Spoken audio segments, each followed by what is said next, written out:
Remember, I used to give you lessons, too? Go on, let me hear you play something. 1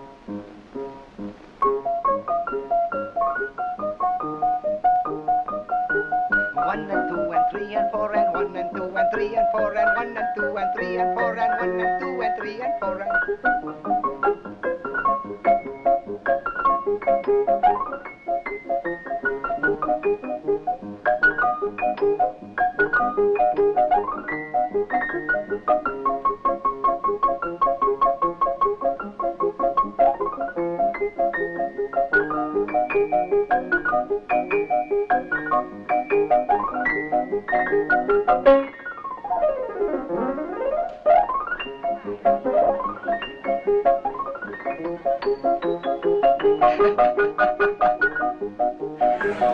Ladies and gentlemen,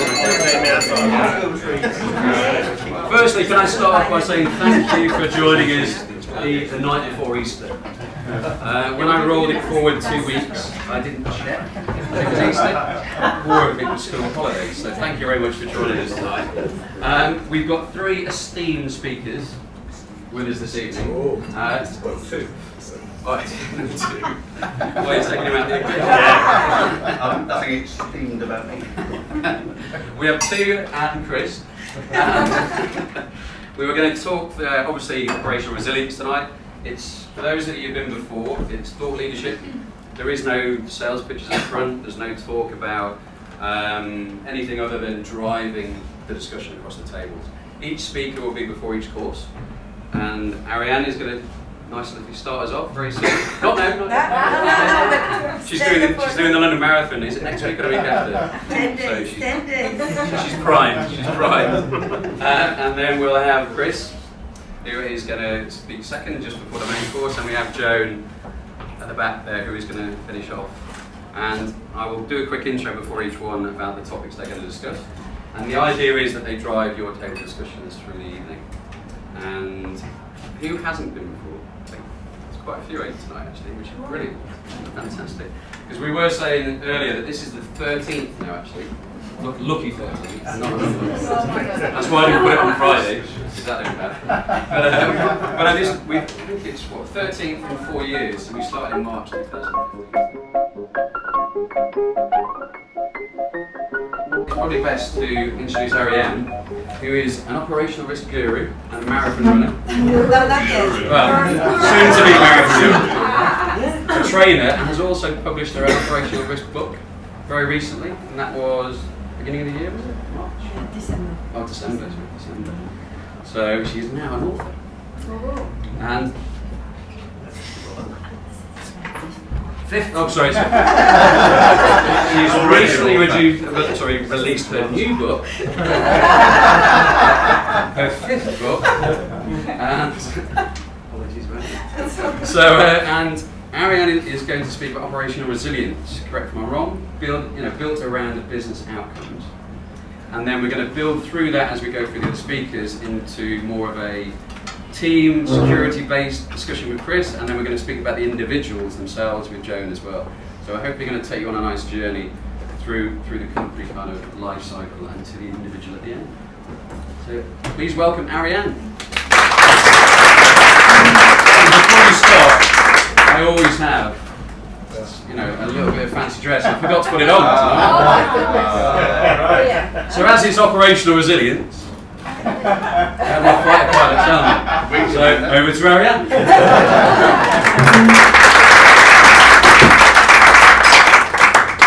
Thank you. Good evening, everyone. Apologies for my voice. Oh, would you like a microphone? No, that's fine. That's fine. Can everyone hear over there? Yeah, can you hear me okay? Yes. All right. Well, thank you, Lee, for inviting us and inviting me again to speak on the Last Supper to talk about resilience. The irony occurred to me today. I was like, oh, okay. It wasn't even on purpose. Okay. So Lee and I go back a long time, and thank you for that. It's always a joy to be here. And I do what he says sometimes, and definitely tonight, because I've been instructed to talk about the paper released, consultative paper released last year recently by the Bank of England, PRA, and FCA together. And before I move on to this paper, a little bit of context, and I'm fortunate enough to speak regularly, let's say, with the Bank of England and also the PRA. And the Bank of England was saying, well, financial stability is important, but now our objective for 2019 and 2020 is to have the financial sector to be operational resilient. And for all of us working in operational risk and non-financial risk is a good testament of the importance that non-financial risk and operational aspects of firms take. And then discussing also with some members of the FCA, I'll get to one of the objectives. Yay, he's here. She was waiting for you as well. You're just over there, Andy. Thanks very much. Sorry. No, sorry. Is the resilience around business outcome of business services. So the purpose of this paper and what the regulator have wanted to put in place is really present resilience out about the protection of the outcome and the services to the customer. And for those of you who have read the document or read it in detail, it's very fresh in my mind, because if you wanted to know what I was doing last night, well, I was reading the paper. So there you go. For the second time, mind you. It's not that I discovered it. Anyway, and this paper read very much like an answer to those TSB disasters. Pretty much like that was a disaster. Because one of the examples they take, for instance, is, your priority needs to be around providing a business services to your customer, to your stakeholder, but essentially the business services. Not so much the priority shouldn't be upgrade of a system, but actually be able to handle your customer. So that's basically one of the context and the motivation. But going to the paper a bit more in a structured way, what is resilience? Well, resilience is about continuity, and I'm going to take running parallel, of course, now that you all know that my minds are about the 20th of April, which is also my wedding anniversary, funny enough, but anyway. And it's about, so continuity is about pushing through, keeping going, okay? Keep the service afloat, not necessarily in the optimal state or in the normal state, but keep things going. So for that you can use alternative channels. For instance, continuity when your system is down, when your online trading system is down, some trading platform can trade via chats or telephone, etc. And then you have the recovery. And recovery, well, it's just like after exercise, is going back to a normal state. Okay, so you resume your online trading platform, to take that example, so the company goes back down to the normal operations.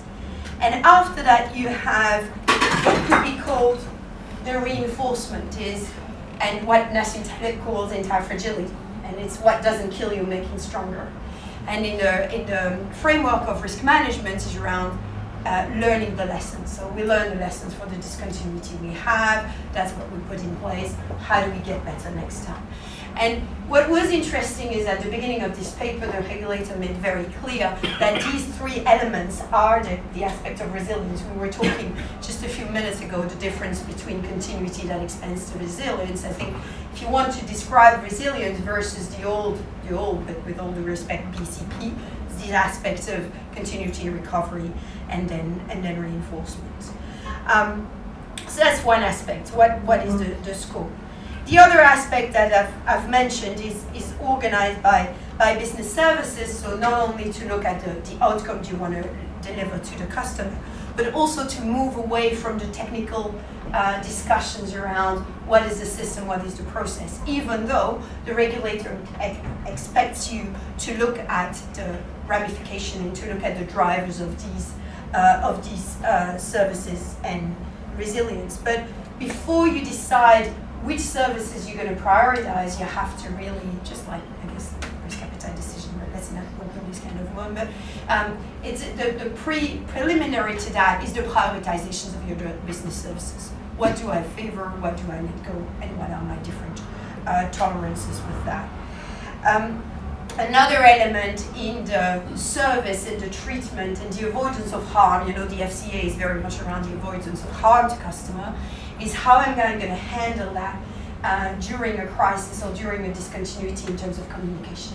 And you can sense reading this paper also the lessons learned from the TSB events, shall I say nicely, last year. So also in this context, what it highlights, and it was something that we all, I'm sure, observed in the industry compared to a few years ago, is the importance of incident management. And if you look at 10 or 15 years of history of risk management, we've moved away from prevention only. We can prevent everything. I think that ship has sailed. We can't prevent everything. I'm not going to mention any examples that we all have in mind, but never mind. And so you're more in damage control than incident management. Let's stick to resilience, shall we? And so what do we do? And so the other element. So basically, I have three topics here, subtopics. What is resilience? We talked about that. Organizing and prioritization business services. And finally, how do you do about that? How do you manage resilience?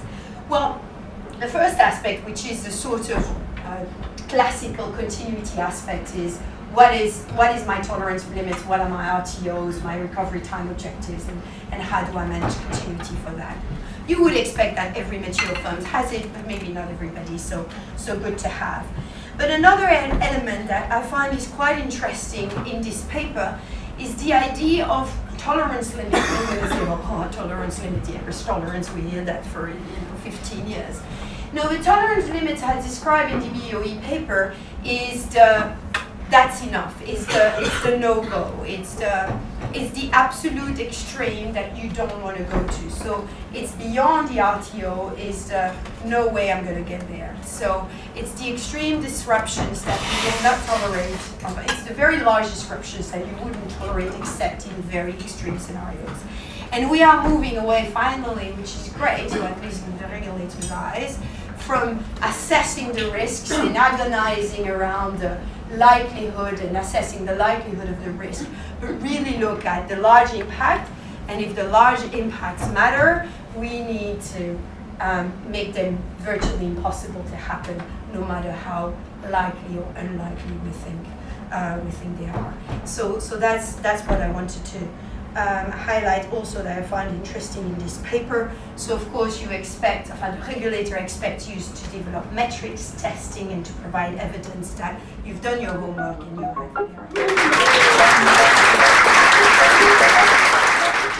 Chris is going to talk about building a security culture that reacts well to this crisis. Not the way you phrased it, but that's sort of thing. we're going to go into, I think.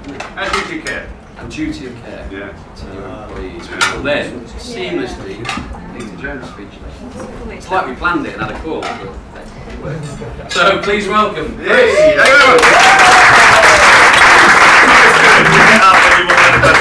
that's always a bit better. So I'm going to talk. I usually do these talks for like an hour, 2 hours. So I've got a really good. I'm going to try and work out.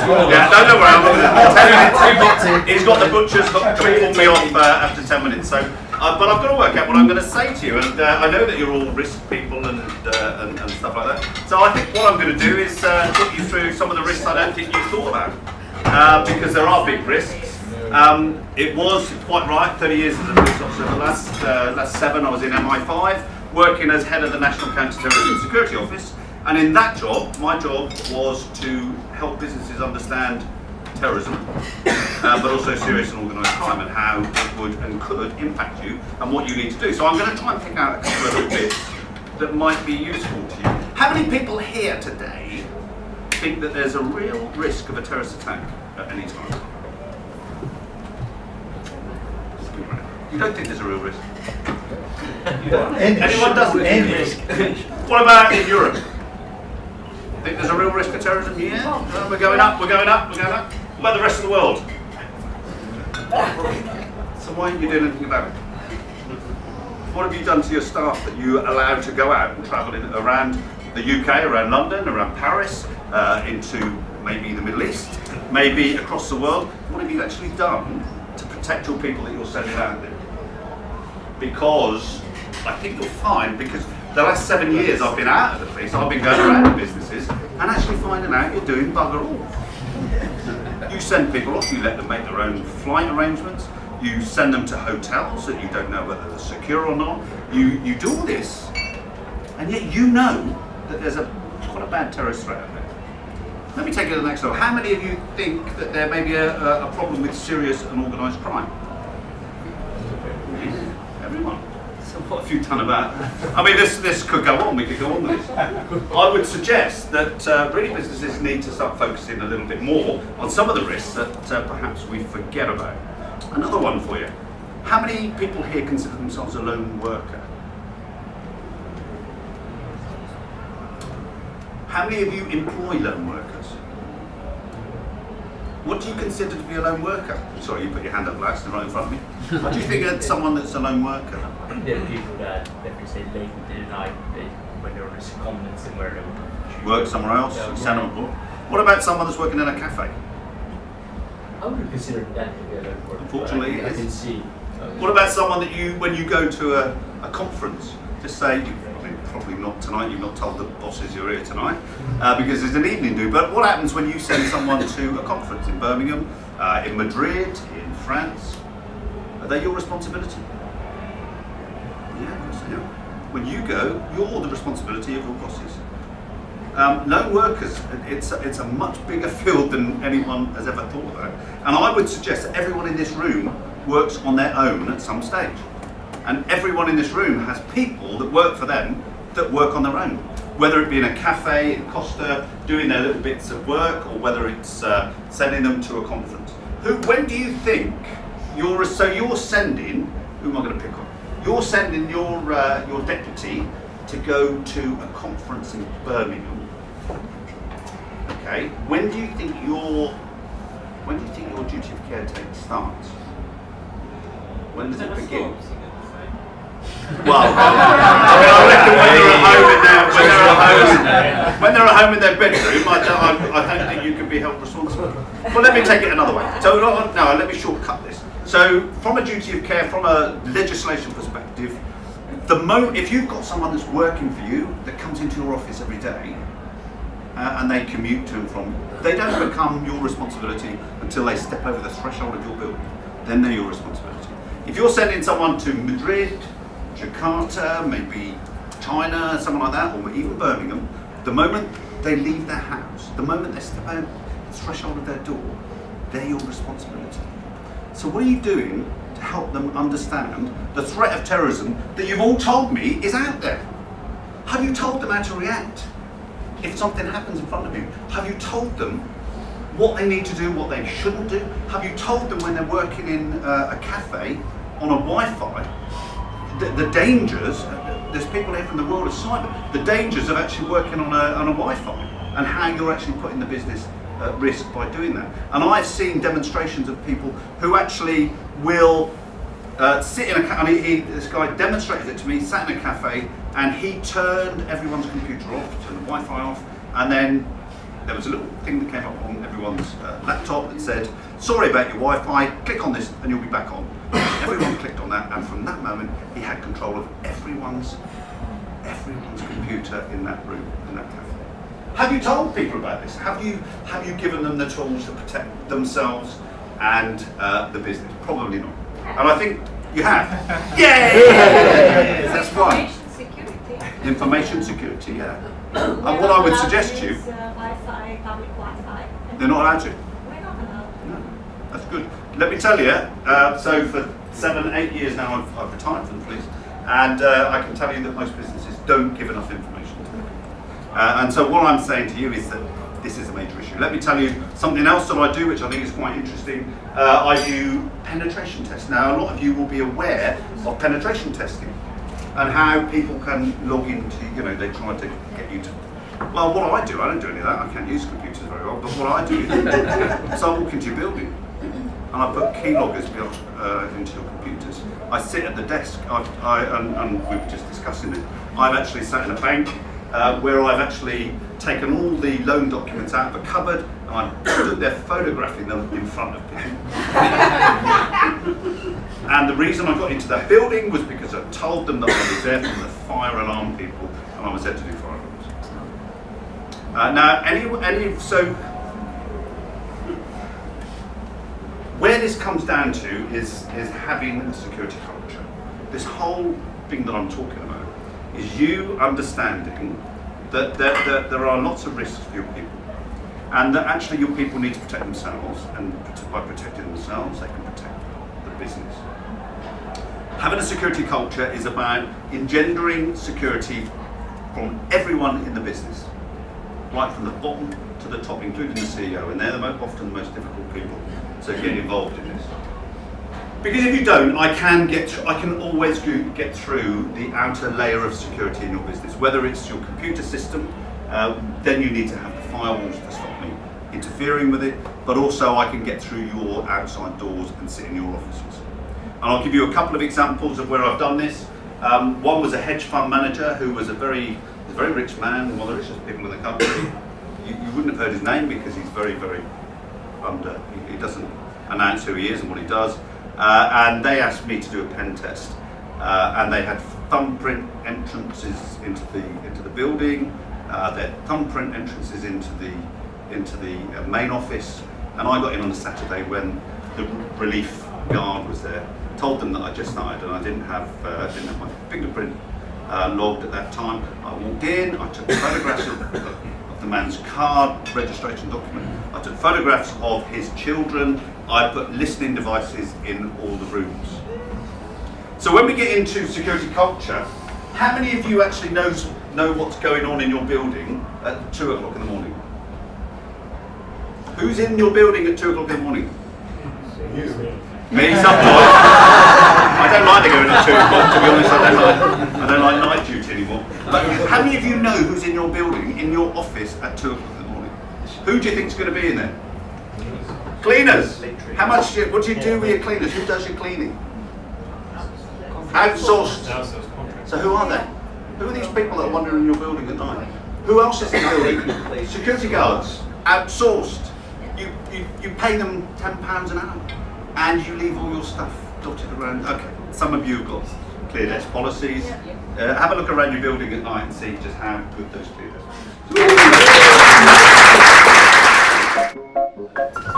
So I want to introduce you to Joan Keevil.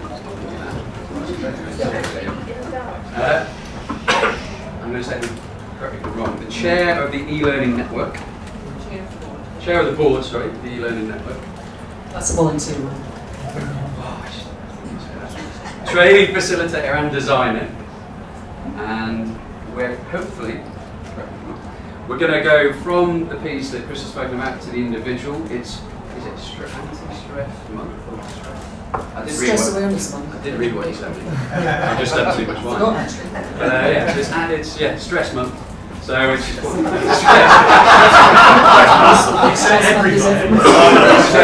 stress day every day for me. It's stress month. And but no, it's how to nurture resilient employees. So how can you, building on the duty of care, how can you spot people that are in trouble, which I don't think many companies do very well. And I think we're going to explore that now. So please welcome Joan to the stage. So I hope you're all feeling relaxed and not stressed. I will keep this short in the time frame, and I'm going to make it a little bit interactive. Do we all know what stress is? The definition of stress? No, it is. It's the definition. Tough one actually. I remember God before I answered that one. Just anxiety and struggling to cope. Yeah, go on. Didn't even acknowledge that. Didn't even acknowledge it. All in the mind. Just keep drinking. What's happening around you? Yeah, it's an adverse reaction to too much work pressure, basically, is how it's described. It's not an illness. I mean, PTSD is an illness, post-traumatic stress disorder, but stress itself is not deemed to be an illness, but it does cause a lot of other problems that increase ill health. So what I want to do is to pick up the threads and to try and weave everything together, because it seems to me that you can do all the resilience planning that you like, but if your people fall over, you've got problems. Now, how many of you are actually experiencing stress at work? I don't want to make this personal, but are you aware of people in your organisation who have gone off sick with stress-related ill health? Can we have a show of hands? My goodness. Is it something you're able to deal with? Have you got systems and processes in place? Yeah. No. So some of you have. So if you haven't, you need to seek out these people who have got tactics already in place. Do you know how many days are lost in the UK, or were lost the last couple of years over stress? Any guesses? 10 million. 10 million, right? Any advance on 10 million? 5%. 15.4 million in 2017-18. And the estimated cost, 5.2 billion in the UK. So it really is staggering. Now, this data is off the Health and Safety Executive website, it has a whole section on stress, which I suggest you go and have a look at if you want to learn more. It is really very detailed, and they have done longitudinal studies on the impact of stress and everything. So, what do you think are the main causes of stress? Stressors that people really suffer from? Long hours. Yeah, bad boss, long hours. External factors. Are they things not related to work? Yeah. Yeah, precisely. And have you ever been tempted to take the approach of that famous chef, where he says, if you can't stand the heat, get out of the effing kitchen? The problem about stress is that it's very personal, and it depends on a lot of other things that are going on in your life, emotionally, family, work, whatever. And it's very easy for us, if we ourselves are quite competent and in control of everything, it's very easy for us to put that over onto other people and expect them to pull their socks up and just get on with it. And that's not terribly helpful, because especially if you don't really know your people, you don't really know what they're going through, and you don't know how they're reacting to the pressures that you're making on them. I did post something up on the group page on LinkedIn. Did anybody have a look at that? If you've got your phones, you want to have a look now? Because how much you're all engaged. I am interested. Invited you 3 times. So while you're opening up your Supper Club page on LinkedIn to have a look at the stress performance curve image, just to recap, stress is a feeling where you're not in control of the demands being made of you, and it's hindered by a lack of support, which might be from your manager or from those around you. It's also got to do with the relationships that you have to maybe just talk to ask for help, etc. And it's not helped at all by all the changes that people are going through, which often leads to a lack of clarity about roles. So all of those things together can make life very difficult. Can you see the image? So the point about the stress and performance curve is that you can start off not having enough pressure, so you're not actually performing very well, you're too laid back. And then the idea is to get people working up to optimum performance. But if you constantly put them under stress, so much pressure that they go into a phase of stress, then their performance actually goes down, and eventually they drop off a cliff. And it's actually very hard to get people back, because the average time off, I think, is 28 days. But I'm sure you know people who really struggle to come back altogether. And of course, while they're off, what's happening in the office? Well, everybody else is more stressed because they're having to pick up on all their workload as well. So it's a little bit of a vicious circle. So I guess the question really is, how do you build the resilience of your people so that they can cope better and not fall off the curve, not get so stressed that they can't concentrate and do well? Have you been stressed yourselves? Did I ask you that? You did with Yeah, just to chicken out there. But the thing is, were you told to not drink as much and go to the gym and go for walks? Changed. I mean, these things can help us individually, but actually they are looking at the symptoms, not the underlying causes. And again, they're also putting the onus on the individual to get better. And the approach that I'd like to put to you is, how can you be more strategic about helping people manage the pressure that you're putting them under. Well, one of the things you can do, which comes back to the resilience and the operational resilience piece, is to focus more on how to prevent stress from becoming an issue. And that is about being able to anticipate when maybe you have a huge change program coming through. So you might want to take a risk assessment approach to that, and then you can identify the potential of the risks, the specific risks that people are going to be put under in different roles. You can put mitigating actions in place to limit those. You can talk to line managers and train them up so that actually they realise that a lot of this is just about being a good manager. And that's the simple things like just checking in with people, making sure they're okay, maybe being a bit flexible if they need to get home and sort out a problem at home. Because if these are good workers, they'll really value that, and it might just release that pressure valve for them and enable them to come back refreshed with more energy to cope. So a lot of the ideas are around managing people better. And sadly, I do get a lot of feedback when I talk to people in organisations that they often say the managers are the weakest link. I mean, people can be the weakest link, but if the managers are not strong, then everything else is hard to get working. So another thing is, if you know that people are up near the top of the pressure curve, is there anything you can do to help them to step off that treadmill, albeit briefly? Can you redistribute work? Or can you actually take a smart approach where you say, there's so much change here, we have to think about what we should stop doing because it's not adding any value, or how we can work smarter. And then the other aspect to look at is how can you build people's skills so that they are more resilient? How do you help people to take on more and get better at what they do? And they say, I think, well, I read it a lot on LinkedIn anyway, that people look at an organisation now and look at the development path that they're being offered, and that's partly what they make decisions on when they choose an employer. So are you able to find, gosh, so I'll have to be quick.